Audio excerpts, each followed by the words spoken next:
we're back worse than ever. Jason, we got bent back. There's a fourth guest on this podcast, and it's COVID. Jason, take it away.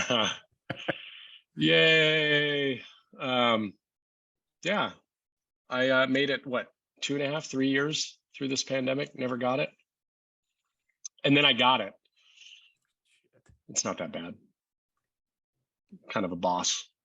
I basically just punched COVID. I'm just kidding. Yeah, no, came back from IWF. Which is what? What's IWF?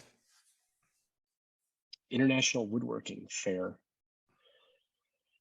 Where's it located? The largest trade show in America for woodworking and machinery. And it's large, that's for sure. But I came back with COVID, everybody. Like, walked in the door and Nicole was like, what's wrong? Are you sick? Terrible. No, she said she could hear it in my voice. And I was like, honey, I've been walking around a show floor for 3 full days, or not 3 full days, but 2.5 days, like talking all day long. And, my voice is just kind of shot. It's like, you sound weird. And I'm like, yeah, well, should I take a test? And she was like, well, do you think you should? And I'm like, yeah. And I thought that I should, because on the way home, I was getting really sore. Like, I woke up in the morning, I was totally fine. Every day while I was there, I felt fantastic.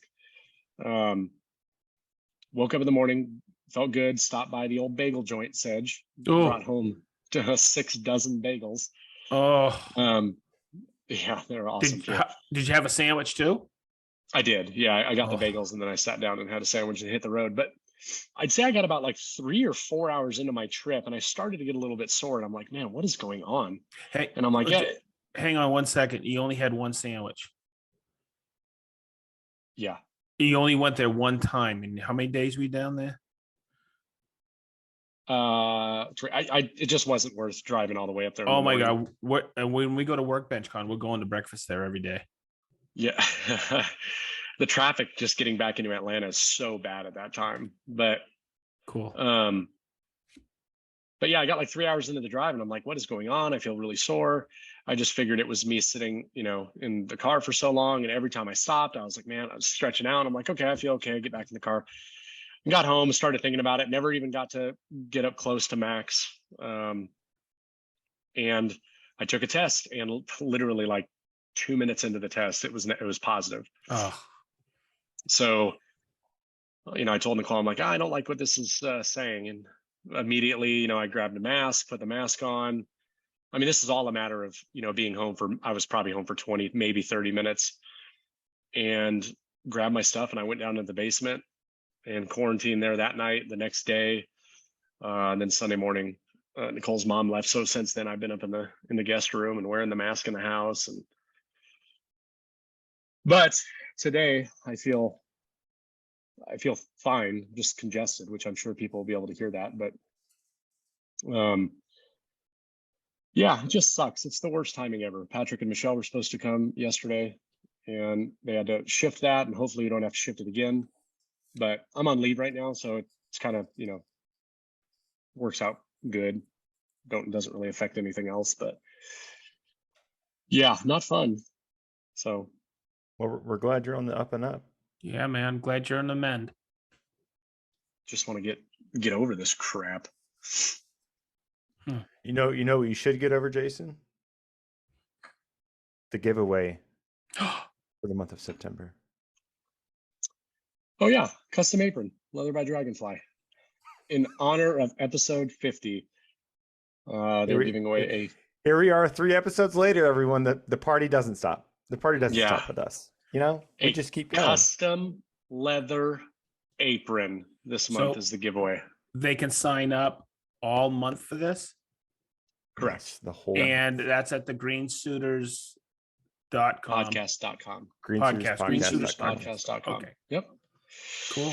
Go there, enter all 50 states, and it's a custom apron if you want to add a bunch of bells and whistles to the already existing custom apron. You are going to have to pay for that, but it's like a $520 to $620 value depending on your size, if I remember correctly. Wow. great giveaway. So Thank you. definitely somebody. Thank you, Michelle and Patrick. Yeah. Michelle. Thank you. Yeah. When are we gonna Maybe give away if you're lucky, Patrick will throw in a mouse pad. When are we gonna give away a mouse pad? I don't know. We should. I think that should be a bonus giveaway. Yeah. Is an apron, and then they throw in a mouse pad. You're welcome. You're welcome, Leather by Dragonfly. We're just pimping you out for your giveaways. I mean, it's only money, you know. Yeah. Oh man.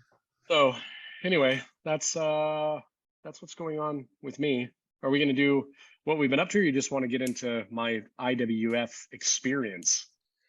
I mean, there's nothing really that I've been up to. I just built a toe kick and a sys wall with sys AZ drawers in my I think I did 14 cabinets. Oh wow. And I just did the toe kicks right before I got home, and tonight I built 2 toe kicks and I bought those levelers that you adjust with a 5mm. I love those things. So I don't think I'm gonna do a wall in front of the double door. I think I'm just gonna attach it on the top of the header, because that toe kick will bring it up there. So that's what I've been up to, building cabinets and installing stuff. Nice. So Jason, for the uninitiated, the International Women's Fair, which is what you attended. Yeah. No, I'm just joking. It was going on in conjunction with the woodworking fair. It just so happened that you were there at the same time. Yeah.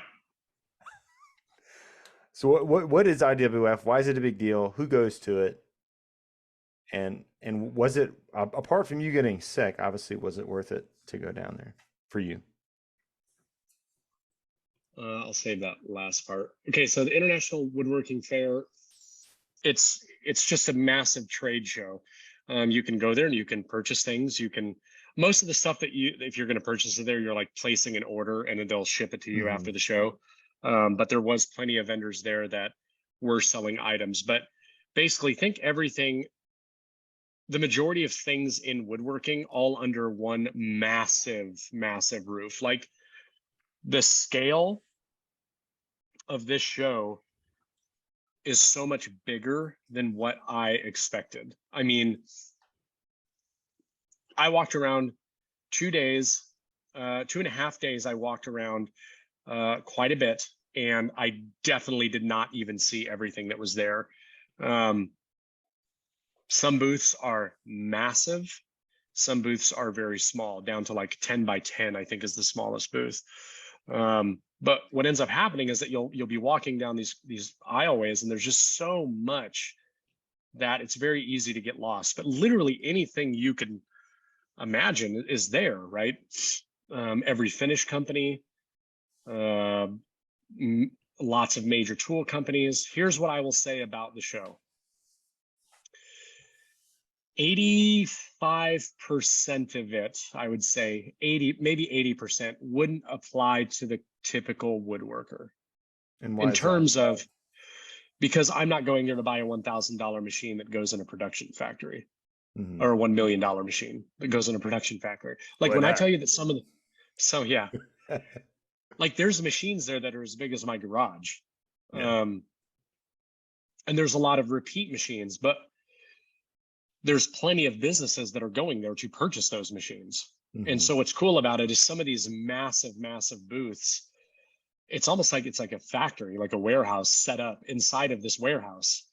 Full production lines, robots. I mean, it's really, really, really impressive just how much goes into the setup of this. I mean, like every booth has their own like massive, dust collector and ductwork, all their tools are piped in, and the amount of power that this building has to draw is just insane. But again, the majority of those machines I'm not buying. With that being said, it's very, very cool to see it. It's very cool to watch. I found that there's so many things that I didn't even know existed. Like, it seemed like robotics is really, really, really becoming a big deal. like automation robotics? Yes. Like robot arms that are like picking up, cabinet doors and running them through a router table instead of a human being. Whoa. Massive machines that you'll see like 10 cabinet doors sitting inside of it, and there's automatic sprayers that just keep going back and forth and initiate when they're over the wood. Like, it's absolutely nuts. All on a conveyor belt, to where you could basically like put all your materials in there, you'll get a perfect finish. It comes out the other end, you take it and you put it on a drying rack. Massive machines that pick up full sheets of plywood and move them to another stack and place them perfectly on a stack. Do you think robotic sanders. I mean, it was just insane, the stuff. Do you think that, and I know that this will not completely happen because there are a lot of hobbyists that do woodworking, but do you think that this will turn some craftsmen, and I don't mean like ornate craftsmen, I mean just like your general contractors. Do you think that this will turn them into a middleman that could get cut out? Like with the amount of automation that goes into this, a very basic job can now be done by a robot to a degree, right? Well, I mean, you could probably make that argument for just about anything, but do I think it'll eliminate it all together? No. Because you have to think about it, like there's going to be corporations and businesses that are doing those, and these are like massive, large scale businesses. No regular contractor is going to be buying some of the machines that were there. Now, will they eventually probably get things that will make the processes faster? Sure. Well, how I see it though, or as a possibility, not that I can see this actually happening, but with the technology that we have now just in our pockets with our smartphones, most of our smartphones now, they have LiDAR, right? So laser distance scanning. So I can imagine someone's in a kitchen, they scan their kitchen, and then they go on a website or go through an app and they build out their kitchen. And because the system has all these accurate measurements, now they have these. It's already happening. Yeah. Yeah. Now they have these robots. It's already got to be there. Now they have these robots that can build this to accurate scale. Now you still have to, might have to hire an installer, or maybe not. Maybe they, figure out a way that regular Joe Schmo can do it.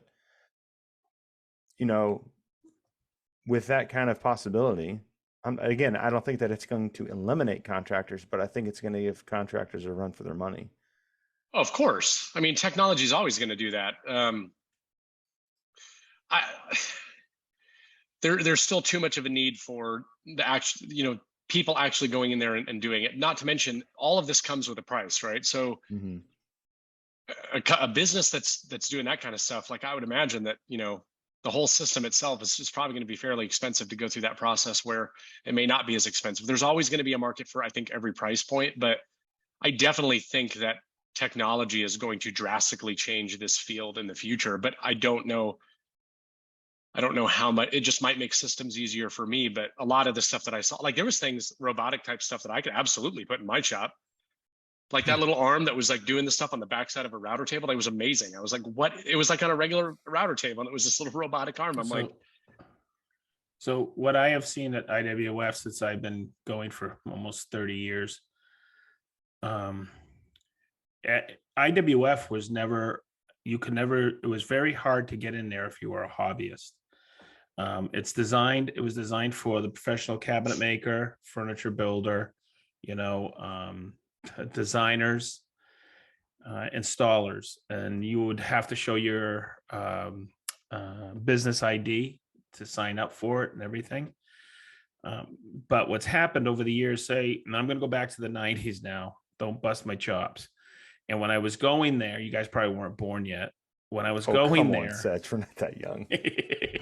when I would go there, I would look at, and I'm going to mention a couple things that you guys both have. A lot of people would say, wow, look at those CNCs, man, but I don't need one of those. But look what's happened. Mhm. You have a CNC, Jason, right? Mhm. And Yep. they fit in a shop and it's affordable. Those were hundreds of thousands of dollars. And Ben, we used to look at laser engravers when they were out in the 90s. Mhm. How many of those you got? You got one, right?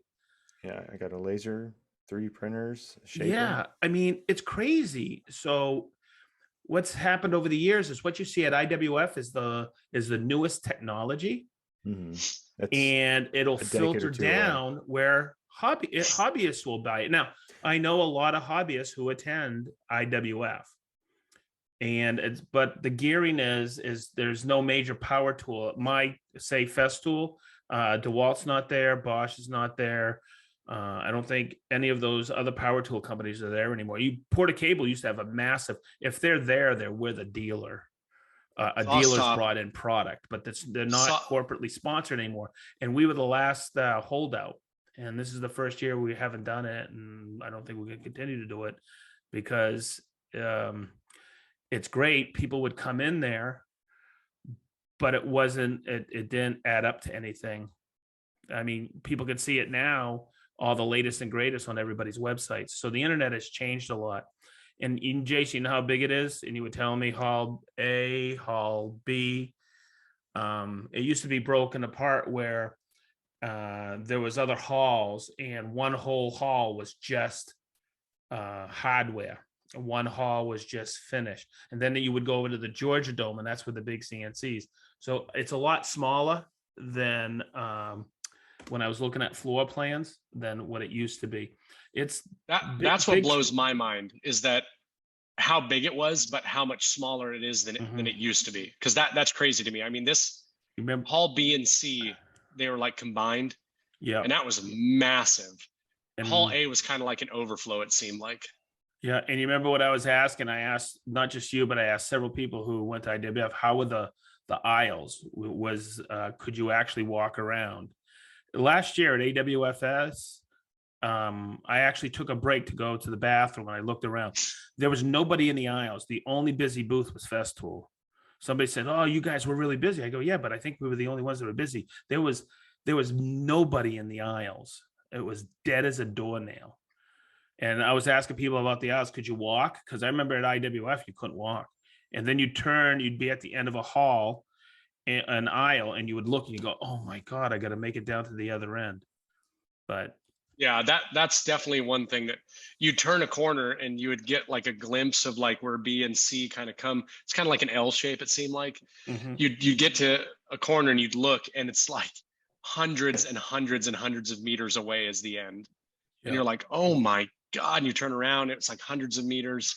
You're just like, what is going on? But I mean, it was busy every day.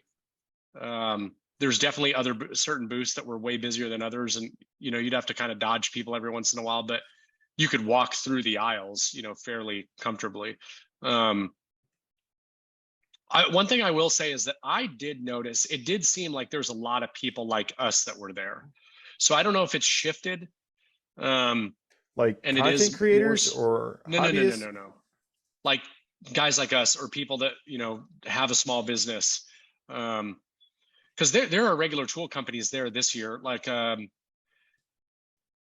not like DeWalt or any of those guys he was talking about, but like Laguna was there, Felder was there. Machine companies, machinery, of course. SawStop was there. Machinery, of course, not handheld power tools. And Shaper was there, right? I didn't see anybody. Shaper was there. They were in Hall A. They tried to do a thing this year, like this influencers booth. I guess that didn't turn out so well. I spent a little bit of time there, back and forth. But a lot of those guys that got flown out for the influencers booth had like hotel rooms and stuff paid. I paid my whole way to go down there, but so I didn't have any like commitments to going in there. But I went a few times. It was in Hall A. Hall A did kind of seem like the least happening hall. It was the smallest. It was the least packed, and it almost just seemed like it was overflow. But there was a lot of people at the Shaper booth. That was pretty much always busy. A lot of companies that, you know, you may have wanted to see some of their tools, like Panto Router was there. lot of off the wall things that you'd like see at the woodworking show, right? So I got asked this a lot. Is the woodworking show like IWF? The woodworking show is like 1/100th of, probably less than that, of IWF, but with less junk, right? The woodworking show is just full of a bunch of like junk from Flea market. flea market stuff. The- Yeah, like bargain bin stuff. The best booth and best part of the Indianapolis Woodworking Show, the last time I went, was Leather by Dragonfly. Yeah. I mean, No, okay. Let's talk about that for a second. One thing that Patrick called me on my way down there and said, I want you to scope it out, and I want you to give me your honest opinion on if you think that this would be something worthwhile for us to go to later on. What I will say is that I wasn't expecting there to be as many companies that are definitely catered more towards guys like us. You know, the small companies. Typebond was there. I say small, but Typebond's a big company. But the things that I just thought I was going to go there and see a bunch of robots, right? Massive CNC machines. But that was not the case. I mean, Surf Prep was there. Castle was there. All these, like 6 different ductwork companies were there. Was the OD oil there? Was they selling No. backwards hats for to pass No. out to everyone? No. Okay. but all those they were companies there, I you didn't see 'em. mentioned, Surf Prep, all the ductwork, they sell Typebond. They sell to major cabinet shops. Oh yeah, That's why they're there. They're Yeah. not there for hobbyists, or they're there for the big companies. yeah. It was. I totally forgot where I was going with that. Oh, Patrick. So they have like a 10x10 booth is the smallest. And I want to say the cost for a 10x10 booth was like just under $2,000. I did some digging. 10x20 booth is like $5,000-ish, somewhere around there. I told Jeez. him my recommendation. I don't think that that's that bad, to be honest with you, for that big of a show. For the amount of days that you're there. I told him I honestly do believe that it would probably be, I think it would be more beneficial than the woodworking show, in my opinion, based off just how many normal people I saw there. You could always tell the big corporations and the big shops because they were always hanging around the really big industrial booths. And you can just read their badge, you can see, talk to them, stuff like that. So you kind of get a good idea. You see all the Amish people walking around in their groups, like at these massive booths, looking at $50,000 machines. So that price you mentioned for the booth, that doesn't include carpet. That's probably another $2,000 or $3,000. Electric outlets are about $800 an outlet. Then if you want a chair, each chair is $400. A table is about $1,000. I It's heard they crazy. rent Then you everything gotta out to you a la pay carte. somebody to take it in, drayage. That's union, and that's another fist. It's crazy that what you're saying right now for a booth is just for IWF. It's just then you got to hit the union and all the. It's $100 to $200K. Golly. I can't even imagine. I cannot imagine how expensive, like Felder's booth, right? Felder did not have the biggest booth. They had a big booth, but the amount of tools that they had there, the amount of equipment they set up, the way they built like this stage and this seating area. And I mean, I was just blown away, and I cannot even imagine Okay, so how much that cost. You got to calculate, okay, all those people in the booth, their salaries, if they're a salesperson, time out of their territory, lack of sales, okay, all the hotel rooms, all the travel, all the meals.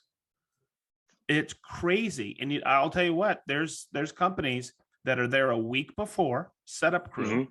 Then they bring in the regular crew for demonstration to all the techs, and then they have the breakdown crew coming back for another week. That's 3 weeks. It is crazy. Styles, I remember Styles used to pay just for their booth $1 million or something like that. Yeah. But it's nuts. Like it's way bigger than I think most people give any consideration to. They write business. Business. Is it worth it though? Is that a drop in the water compared to how much they make from going? Well, guess what? For some of everybody's those companies, realizing, maybe. no, everybody's realizing, and all these big companies are pulling out. They're all pulling out because they're realizing it's not worth it. They can do business and bring them into their own training facilities, or own facilities now, and they do like their own show. Just like You, we didn't pay for anything at JLC this year. you know that We the did same our own. We thing. did our own thing outside of it, and then Not we worked in a dealer booth.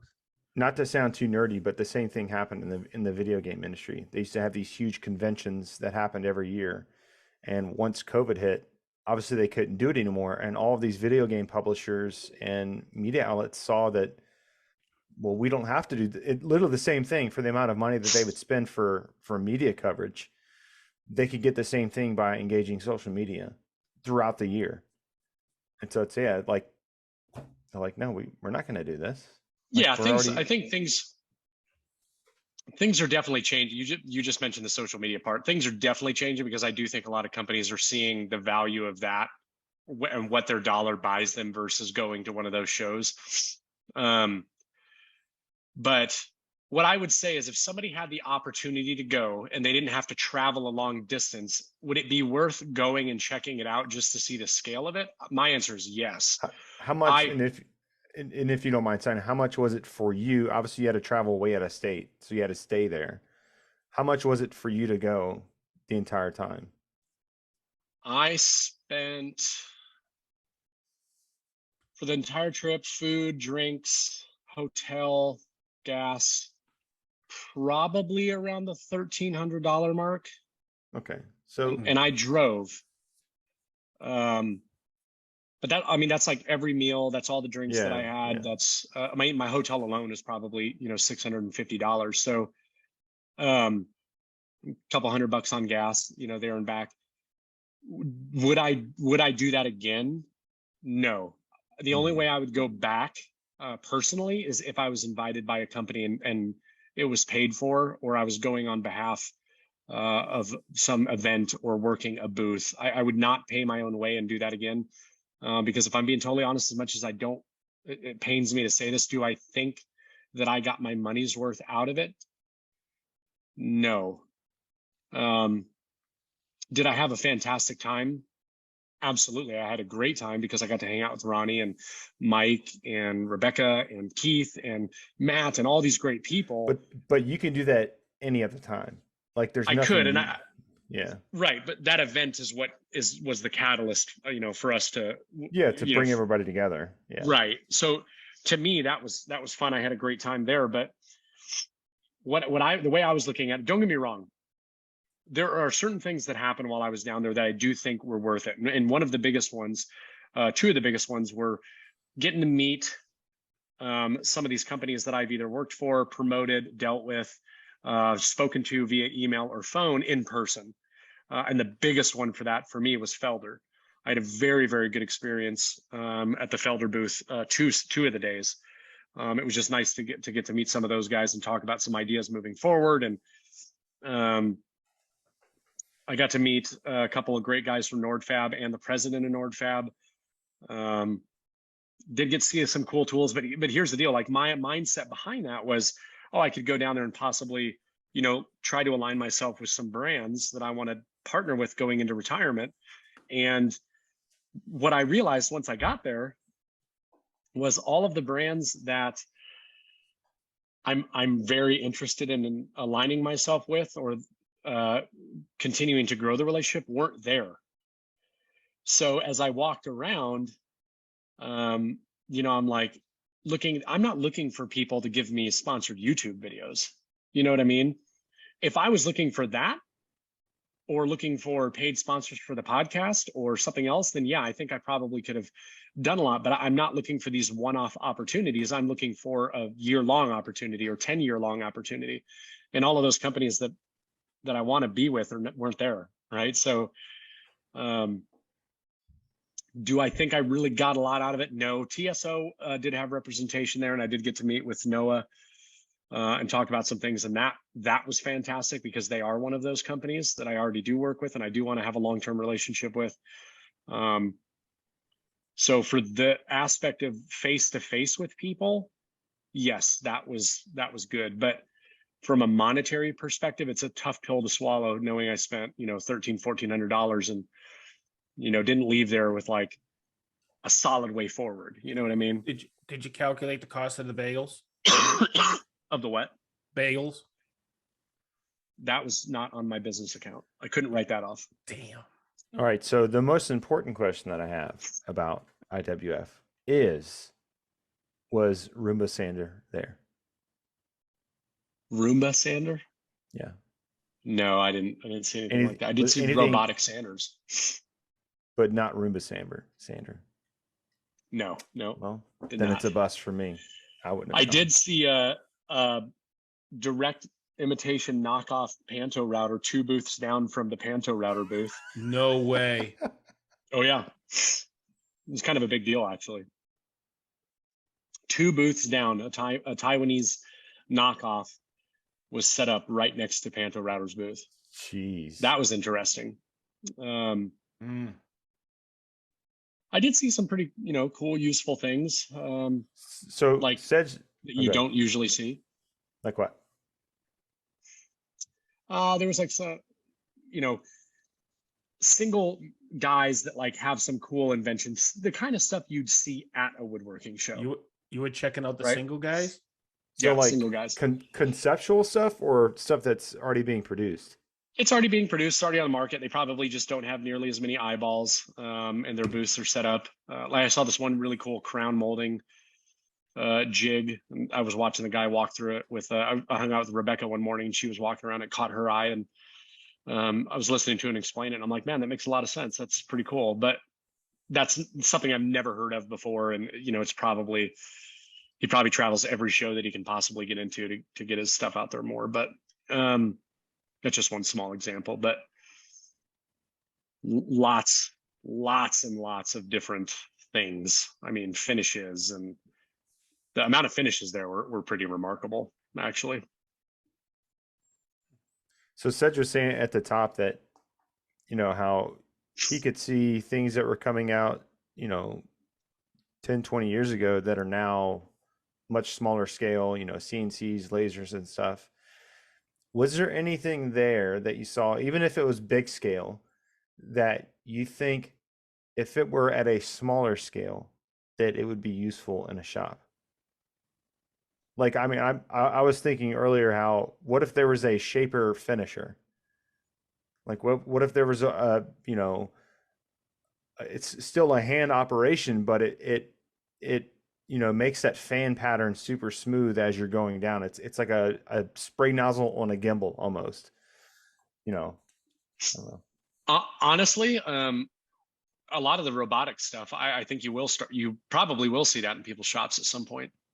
That's the thing that stands out to me the most. I could the see robotic arms with the sanding and all that stuff. I mean, picture a CNC, but it has a sander attached to it and it's doing the work while you're doing something else. Yeah, that's what Katz Moses had in that video. Exactly. Those were all over the place. But these things, I mean, the level of detail, like ones that were following contours of like a chair.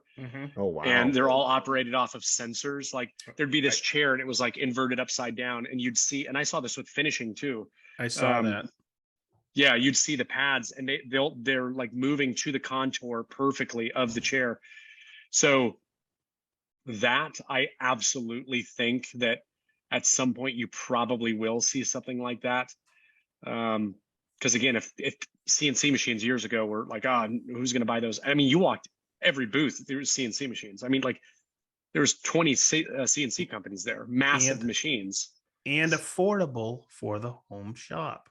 Oh yeah. That's the key. The cost ShopBot was the first where they made it available for the small shop. And then I think I saw one in Rockland. I was like blown away going, you got to be kidding me. They were going into home shops and they're affordable. And I was, so way back when I was like, well, who the hell, what's going on here? And the software got better and easier. So anybody can use it. It's just like, the other one that's revolutionary for me is Shaper. That thing is amazing. And the whole thing is the software keeps getting better. I think they just renamed Shaper Labs to Shaper Studio, I think. Yeah, Yeah. I was talking to Sean about that. He was showing me on his iPhone quickly, just opening up his iPhone and like creating something really fast. It was pretty cool. And they debuted the plate there, didn't they? The new They did. plate for Yep. the hinges and stuff, and the videos they got for that just showing how easy it is to line up on a center line, download from the manufacturer. That's incredible. I will say that's something that I do regret, is that I didn't do some hands-on with the shaper while I was there. I wanted to, and then I just ended up not doing it for some reason. I didn't spend a lot of time near that booth, because what ended up happening the first afternoon I got there, we kind of just like, I met up with the guys on the floor like an hour before it shut down. And I kind of just walked a couple of booths that Mike was trying to go to real quick, hung out with Eric Curtis while Mike was, networking for that last hour. And then the next day went out and I kind of just followed a couple other people to their booth that they wanted to go to. Then I got sidetracked talking to somebody, and then we're just walking around BSing and you're not really paying attention. And that's kind of what ended up happening. And finally on that last day, Thursday, I was like, man, I need to go to these booths like on my own and go talk to these people. So that's what I did Thursday. I just went back and hit up Felder and then Nordfab and, a bunch of these other ones. I went and saw Ryan Curtis at Gemini, Gemini Coatings. It's a Finnish company. And They're from Finland? Gemini? Yeah, you said they're a Finnish No. company. No, they're a U.S. distributor. Oh, yeah, I get it. Finnish, get it? Finnish, Finnish. Finland. They are not Swedes They're not Swedes. or Finns. They're Finns. They're a Finnish company. I thought they were American. But yeah, it was cool. My recommendation is anybody that goes, right? It's a very cool experience. And again, I think you'll be pretty amazed by just how big it is. And I stopped at a Tenru booth and I was talking to one of their reps. I've been testing out some saw blades, and he told me that back in like 1998 is like what you were talking about with the Georgia Dome. He's like, this is nothing compared to what it was, 20, 25 years ago. He said, I can't remember what the company was. It wasn't Styles. It was somebody else. One of those massive companies that has this humongous booth. He was like, their booth was almost this entire like bay. They would set up an entire, like, they would set up a factory inside of here. Oh, yeah. And he goes, and everybody else, like everything that was over, or, the Georgia Dome was completely full. This entire Congress Center was completely full. He goes, it would take you days and days and days to walk through everything. He's like, now this is very, very small compared to what it used to be. And it used to run Tuesday through Saturday. And now it's Wednesday through Friday, I think. That was Monday through Friday. Monday through Friday. Yeah. What I would recommend if you were going to go, definitely take a very close look at the vendors that are going to be there. Write down all the ones that you want to go to and what booth number they are, and start there. Once you've accomplished that, then start meandering around. Because for me, I'd be walking around and be like, oh, Squirrel, X company. And I would go to that booth. And then I would get sidetracked because I'd see down the way another booth. And before you know it, you've just made a big circle and you're right back to where you started, and you didn't even see the other, 9/10 of the floor. Knowing where you need to go and planning an attack and then kind of just putzing around, I think is the better option. Did you go into the Bessie booth? I did not. No. I probably should have. But I did not go into the Bessie booth. I'm still kind of, bummed with the departure of Danette. Yeah. She's working for a travel company. I didn't know she was working for a travel company. Yep. I know she's been traveling. Yep. She's working for a travel company. Yeah. So Jason, before we close it out, what was the one thing that you saw that was just the coolest, like it just blew your socks off? Not that it was like, applicable to anybody, just this one technology that you saw, you're like, holy crap, how did someone even think of coming up with this? Oh, man, that's so hard. It's I can't And narrow it maybe, down to one. I'll say maybe it's not a three. thing. Maybe it's like an industry, or like, like a general area of technology that was just really cool. If you can't say just one thing. I think there was three things that I thought were pretty impressive, and it was the robotics. I thought that was very cool. The robotic finishing, I thought that was extremely cool, because I can only imagine how wonderful and precise that stuff is. And then, believe it or not, and I posted about this on Instagram, something I thought was really cool, and I actually think could be a great tool for somebody. Fuji had a virtual reality I spray saw that. simulator. Yeah, I saw that. And some of the people commented on it saying how stupid it is and it would never in a million years make you better and blah, blah, blah, blah, blah. And I'm like, okay, first of all, that's ignorant for you to say, because there's a reason why it exists. And that's why virtual reality stuff does. If you're going through the motions, that can translate into the real thing. And so while, yes, you're not actually spraying paint, if the parameters are set properly and you're using the same gun, same weight, It's about muscle practicing memory. pulling the trigger, it's all about muscle memory. The speed in which you move the gun, being able to visually see how the coatings are going on. I absolutely think that could make you better in that field. It may not make you an expert just because you do that. Like, you couldn't do that for 12 hours, then go spray something and it's going to be perfect. That's stupid. But that doesn't mean it's not going to help with certain aspects. And I thought that honestly was very, very interesting. And I thought that could actually probably be worked into other tools, right? A virtual space where you could be in a shop, standing at a table saw, practicing pushing things through. I don't think that's out of the realm of possibility. So I think that intrigued me. I was like, that I could think actually that, help get people more comfortable. and I think my brother-in-law, he teaches at a school. It's not necessarily a high school. It's like an intermediary school, but he teaches wood shop, and he says that the first half of the semester it's about going over safety with his classes, and so think about how expedited that process could be if kids could go home with a cheap VR set, but practice safety in the shop. Yeah. It's Yeah, really I good definitely think it's a application. possibility. I thought that was cool. Sedge, I'd like to know, so you've been to IWF and probably every other trade show on the planet for the last 100 years. So what, I think you're definitely saying that this is definitely not catered more to people like us. I think it's a cool experience for people like us, but it's definitely not catered to us. I will agree with that 100%.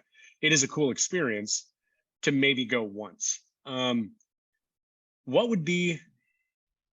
What are some shows that you think are more relatable to guys like us? Okay, so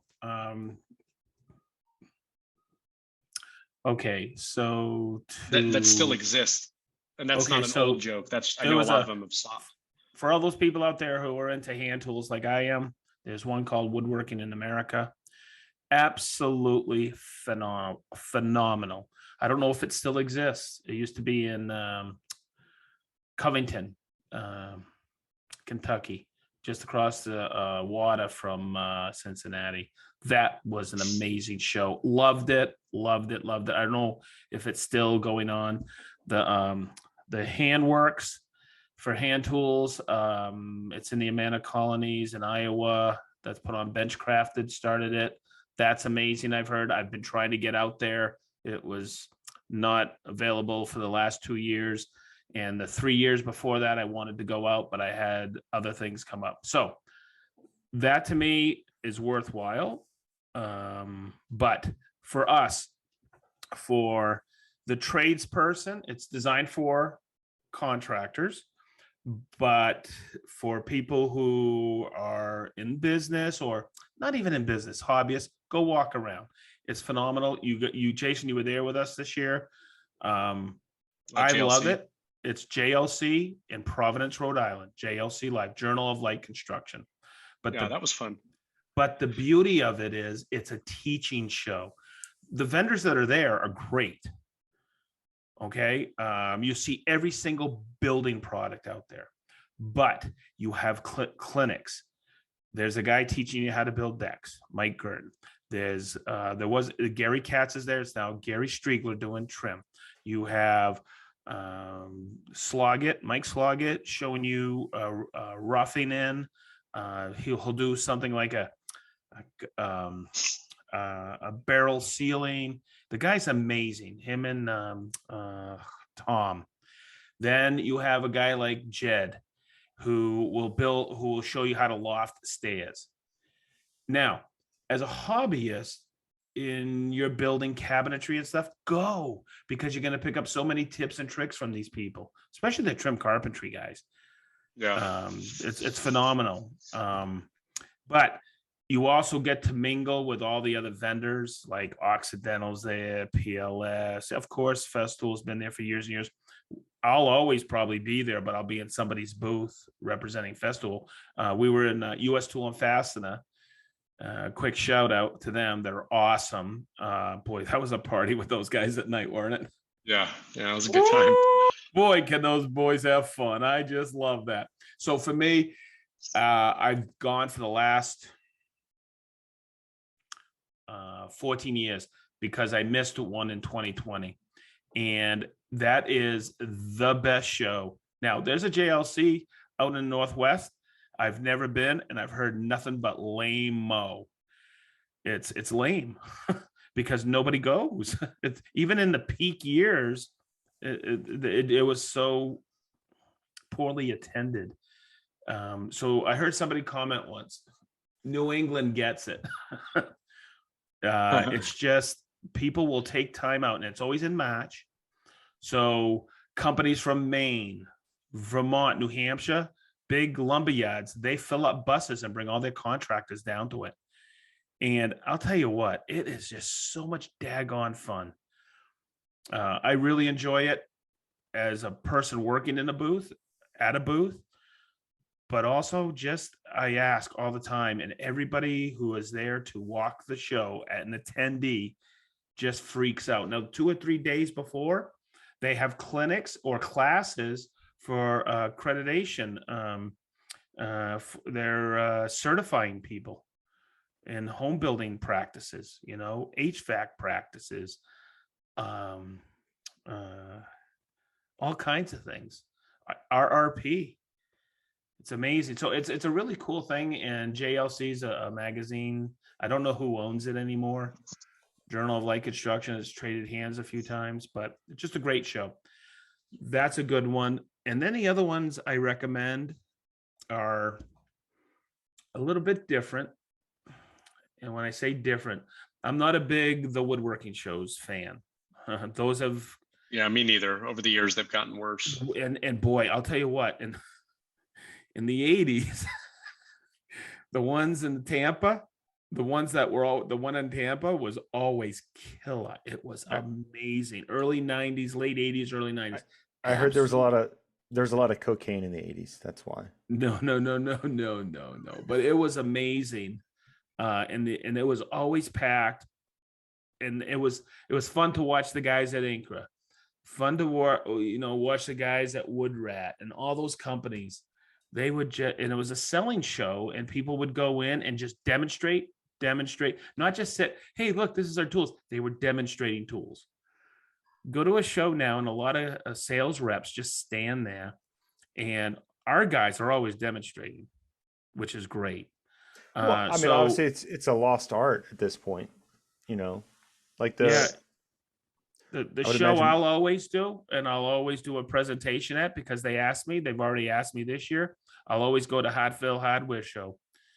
That's a great show, great specials. And those are some of the ones where I recommend for hobbyists, weekend warriors or enthusiasts. I hate the word hobbyists, weekend enthusiast or weekend warriors. I like enthusiasts, people who are really enthusiastic about woodworking. I'll recommend really big shows like that a dealer throws. Yeah. Okay, because guess what? Store full of tools. You can buy them right down the spot. And the thing is they got killer deals. Mm-hmm. But they also have people like Ernie Conover come in and do a turning demonstration, and then he's in somebody's booth after. Do you know who Ernie Conover is? He's probably one of the coolest teachers I've ever met in woodworking. Conover Shops, Mhm. and he's been around forever. And just he is an incredible gentleman, and I've known him for years and years, and I consider him a friend. And I was blown away. He was on stage last year, and I was like, there should be 400 or 500 people here. It's already goddamn Conover. But there was also another gentleman there, Red Barn. He was pouring epoxy. Wicked nice guy. They got great presenters. They do stage presentations, and then they go and work in their area of where they're who brought them in as a sponsor. Yeah.